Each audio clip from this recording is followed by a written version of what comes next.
என்னோடய ஃபோனில் வந்துட்டு கேமரா உடஞ்சிருச்சு. பார்த்தீங்கன்னா கேமரா உடஞ்சதுனால கொஞ்சம் எனக்கு இந்த மாதிரி வீடியோ எடுக்க தெரியாது. நான் கண்ணாடி வச்சுட்டு கண்ணாடியில் வந்துட்டு பேசிட்டேன்னா ஃப்ரண்ட் கேமரா உடஞ்சிருச்சுன்றதுனால பேக் கேமராவில் எனக்கு வீடியோ எடுக்கிறது நான் தெரிகிறேனா இல்லை கரெக்டாக தெரிகிறேனா அதெல்லாம் கொஞ்சம் டஃப்பாக இருந்தது. சரி ஓகே இதுவே கம்ஃபர்டபுளாக இருக்கும்னு சொல்லிட்டு பிளான் பண்ணிட்டு சரி நான் வந்து ஒரு ஸ்டிக்கில் வந்துட்டு கேமரா ஸ்டிக்கில் பிடிச்சிக்கிட்டு ஃபோன் வந்துட்டு வீடியோ எடுத்துகிட்ருக்கேன் ஏதோ கண்ணாடியில் வச்சுட்டு.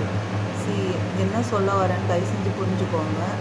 பப்பீஸ்லாம் வந்துட்டு நம்ம அடாப்ஷன்ஸ்க்காக எடுத்துகிட்டு போகிறாங்க. அப்படி நம்ம ஏரியாஸில் இருக்க பப்பீஸ்லாம் எடுத்துகிட்டு போகும்போது அவங்களால முடிஞ்சு ஹெல்ப் பண்ணுங்கள், ஃபுட்டு கொடுங்க, சமைச்சு கொடுக்க முடிச்சவங்க சமைச்சு கொடுங்க, சமைச்சு கொடுக்க முடியாதவங்க வீட்டில் ஃப்ரெஷ்ஷாக மீற சாதத்தை எடுத்துகிட்டு போயிட்டு பப்பீஸ்க்கு கொடுங்க. எங்கே அடாப்ஷன் போகிறாங்க எங்கே எடுத்துகிட்டு போகிறாங்கன்னு பாருங்கள். அவங்களுக்கு யாரும் கேட்குறதுக்கு கிடையாது. ஏன்னா அவங்களாலேயே அவங்களோட எமோஷனல்ஸ்லாம் நான் இந்த ஏரியாவில் இத்தனை கிளியராக இருந்தேன்.